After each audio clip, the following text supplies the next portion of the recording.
मेरे दोस्तों और भाइयों, मैं अक्सर मुख्तलिफ लोगों से मिलता रहता हूँ और अच्छे खासे लोग जो को पढ़े लिखे हैं मेरे करीब भी होते हैं, मुझसे मुख्तलिफ किस्म का तबादला ख्यालात भी करते रहते हैं।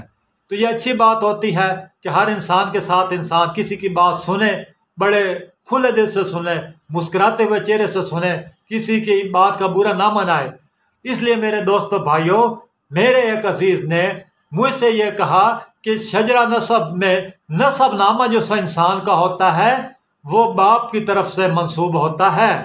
हज़रत अली करमुल्लाह वजहो रजी अल्लाह तआला के वालिद अबू तालिब वो सैयद नहीं थे। अगर वो सैयद नहीं है तो हज़रत अली सैयद नहीं हो सकते, क्योंकि शजरा नसब जिसका नसब होता है, हसब नसब होता है, वो वालिद की तरफ से मंसूब होता है। तो मेरे दोस्त और भाइयों, मैं उस अजीज का जवाब सुनकर बहुत मुतहय्यर रह गया, बहुत हैरान रह गया। मैंने कहा यार ये क्या कह रहा है, और हजरत अली करमुल्लाह वजह के बारे में। मेरे भाई दोस्तों, मैं कहना यह चाहता हूँ, क्या हजरत ईसा अलैहिस्सलाम के वालिद क्या वो सैयद थे? क्या उनको जो बुजुर्गी मिली है वो तो बिन बाप के पैदा हुए थे। अल्लाह तबारक तआला जिसे मकाम देना चाहे उसके बाप का सैयद होना कोई लाजमी नहीं है कि हम ये लाजमी कह रहे किसी के मकाम को घटाने के लिए, उसको नीचा दिखाने के लिए हम ये कह दें कि वो उसका वालिद सैयद नहीं था तो वो सैयद कैसे हो गए। ये तो एक किस्म के नुक्स निकालने वाली बात है। ये बातें तो वही करते हैं जो लोग हज़रत अली करमुल्लाह वजह के बारे में दिल में माअंदत रखते हैं, बुग़्ज़ रखते हैं। ऐसी बातें तो वो लोग करते हैं।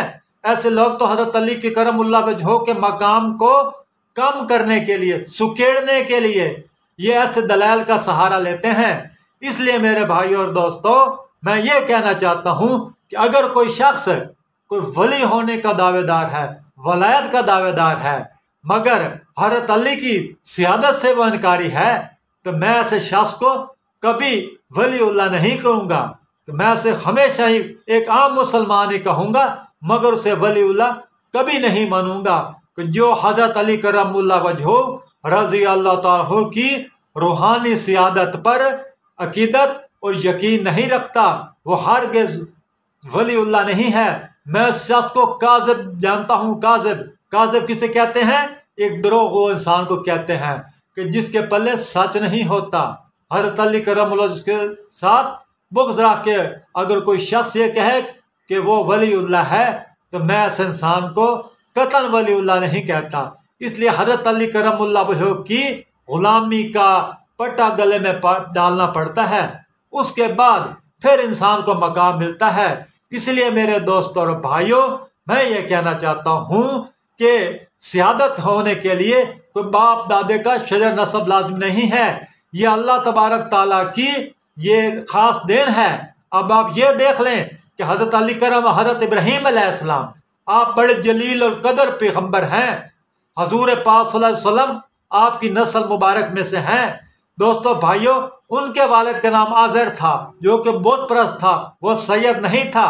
अगर हम ये दलील खड़ी कर देते हैं, हम ये ऐलान कर देते हैं कि हज़रत इब्राहीम कभी एक जलील के अंदर एक पैगंबर नहीं हो सकते, क्योंकि उनका वालिद आज़र था। लेकिन बात तो ये कोई लाजमी नहीं है, ये लाजमी कोई शर्त नहीं है। ये अल्लाह तबारक ताला का ये खास ये रहमत है।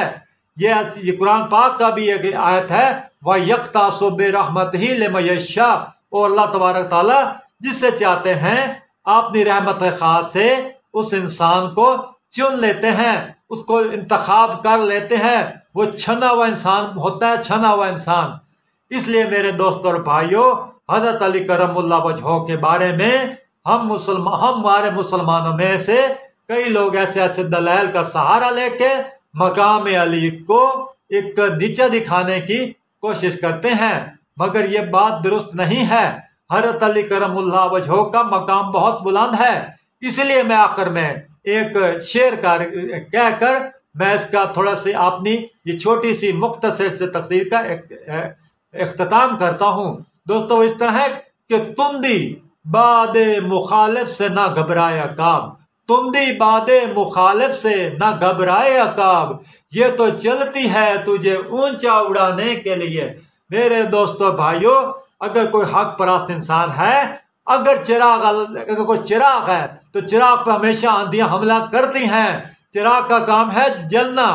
फनूस बनकर जिसकी हिफाजत हवा करे, वो शम्मा क्यों बुझे जिसे रोशन खुदा करे।